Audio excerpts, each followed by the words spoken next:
The Zyvarian Empire had ruled the stars for over 1,000 years, their nobility bound by strict traditions, their royal bloodlines preserved through carefully arranged unions.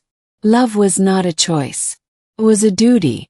And yet, Princess Aelara Zyvaris had broken the one rule that no royal ever dared to defy. She had fallen for a human. His name was Captain Daniel Carter, a former soldier turned diplomat, sent to negotiate a fragile truce between Earth and the Zyvarian Empire. He had expected stiff formality, cold diplomacy, and endless bureaucracy. What he hadn't expected was Aelara. Their first meeting had been tense. The Zyvarian court saw humans as a lesser species, barely worthy of recognition. But Aelara had seen something different in Daniel. His defiance, his humor, his refusal to bow before an empire that thought itself superior. And in secret moments, away from the watchful eyes of the court, she had allowed herself to feel something she was never meant to feel.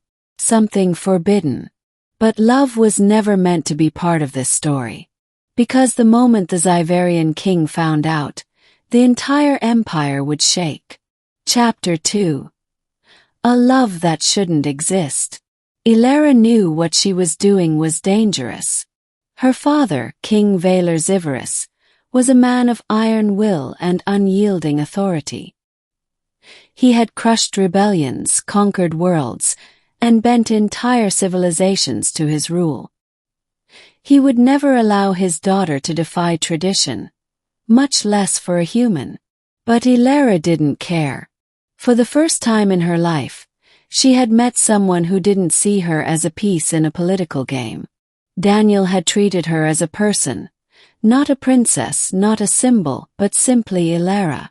And so, despite the consequences, she continued to meet him in secret. Until one night everything changed.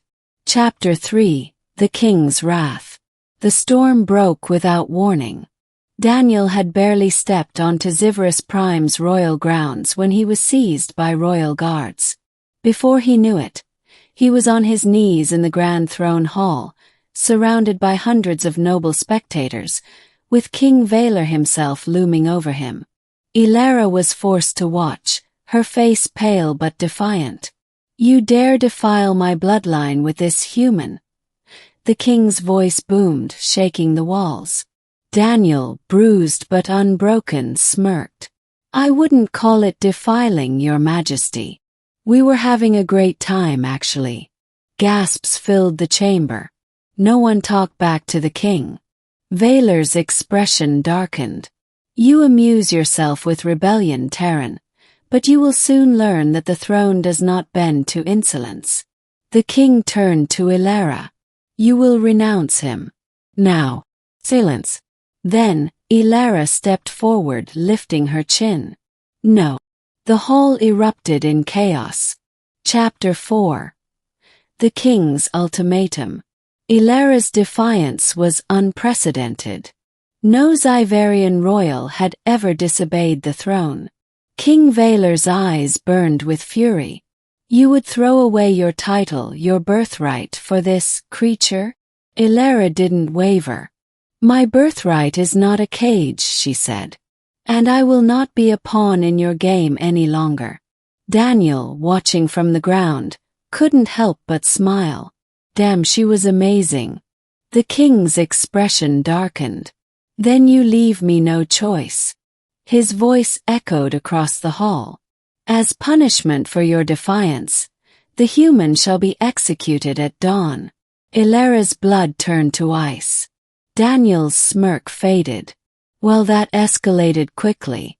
But before the guards could drag him away, Aelara stepped forward, her bioluminescent markings glowing with unrestrained fury. "If you take him from me," she said, "then I will renounce not only my title, but my empire." Gasps filled the chamber. Even the king hesitated. This wasn't a simple rebellion. This was something worse. Aelara wasn't just choosing love over duty. She was challenging the throne itself.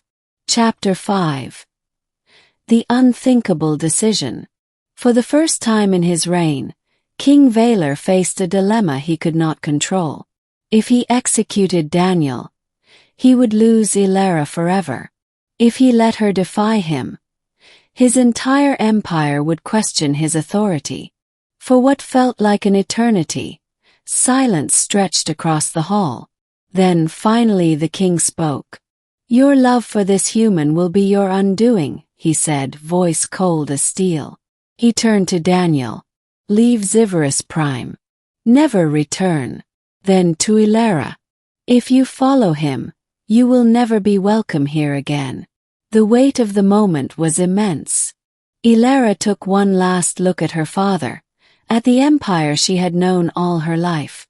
Then, without hesitation, she walked to Daniel's side. A choice no royal had ever made before. A choice that changed the course of history. Chapter 6. A New Life Among the Stars. The moment they stepped onto Daniel's ship, everything changed. Aelara was no longer a princess. She was an exile, traitor, a woman who had abandoned her empire for a human. But as Daniel started the engines, he glanced at her. "You sure about this?" Aelara smiled softly. "I have never been more certain of anything in my life." And as they left Zyvarian space, heading toward the unknown, Daniel realized something. Aelara hadn't just chosen him. She had chosen herself. Chapter 7. The Legend of the Princess and the Human. They were hunted, branded as fugitives, but they didn't stop moving. Together, they built a new life among the stars, carving their own destiny in the face of an empire that wanted them erased. Some called Aelara a fool. Others called her a hero. But in the end it didn't matter. Because in a galaxy ruled by tradition, she had done the unthinkable. She had chosen love over power. And the king, for all his strength, for all his might, he had been powerless to stop it. Epilogue. The legend lives on. Years later, when people spoke of the Zyvarian Empire, they didn't talk about its conquests or kings.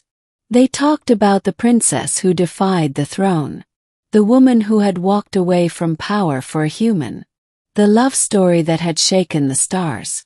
And somewhere, aboard a small ship drifting through the void, Daniel turned to Aelara, grinning. "So, does this mean I outrank you now?" Aelara rolled her eyes. "Enjoy your victory, Carter. It won't last long." And together they laughed. Because for the first time in their lives, they were free.